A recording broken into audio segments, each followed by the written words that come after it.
Le narguilé est extrêmement simple d'utilisation. C'est un compresseur sans huile, muni de 2 cylindres, que vous voyez ici, et d'un dispositif de mise en route et d'arrêt, ainsi que de régulation du débit d'air, avec ici un manodétendeur, une cuve qui permet de stocker l'air et pour la sortie, une cartouche filtrante qui permet donc de vous alimenter en air pur et sec. Le système respiratoire est extrêmement simple lui aussi. Il est composé d'un simple tuyau qui se connecte à la sortie du filtre et d'un embout détendeur, embout buccal détendeur, donc pour respirer directement dans l'eau, comme ceci.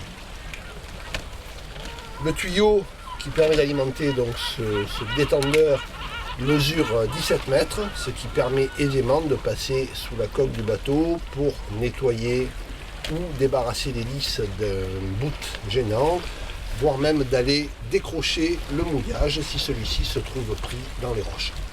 Nous allons mettre en œuvre le compresseur et vous montrer son utilisation in situ. Le branchement électrique de l'appareil est extrêmement simple, il y a simplement 2 fils, uniquement 2 fils, un fil noir pour le pôle négatif, un fil rouge pour le pôle positif, qu'il suffit de raccorder à l'installation électrique du bateau ou directement à des batteries. Mise en marche de l'appareil en tirant sur le bouton rouge ici sur l'interrupteur.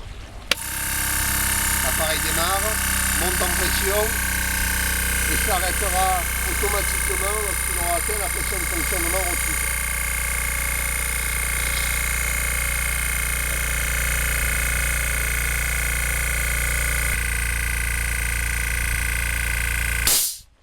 L'appareil vient de s'arrêter automatiquement, la pression maximum est atteinte, la cuve est sous pression, il suffit maintenant de respirer dans le détendeur et dès que la pression diminuera, le compresseur se mettra automatiquement en marche pour alimenter correctement le plongeur.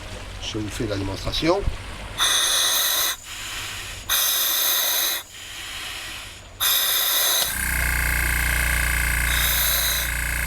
Le compresseur vient de redémarrer pour à nouveau remplir la cuve. Tout est entièrement automatique.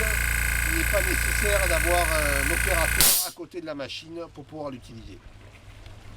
Cette machine est absolument sans entretien. Le compresseur fonctionne sans huile, donc pas de vidange ou de graissage à gérer. La seule partie filtrante à remplacer, c'est la cartouche de sortie pour l'air respirable. Il suffit de démonter l'embout à l'extrémité pour sortir la cartouche usagée qu'il faudra remplacer après une quinzaine d'heures d'utilisation, de manière à avoir un air toujours propre, sec et pur pour l'utilisateur. La cartouche est remplie d'un tamis moléculaire qui va retenir les microparticules et d'un charbon actif qui va à la fois assécher et désodoriser l'air à la sortie, donc pour le plongeur. Évidemment, l'air respirable qui est distribué par ce narguilé correspond aux normes européennes en vigueur.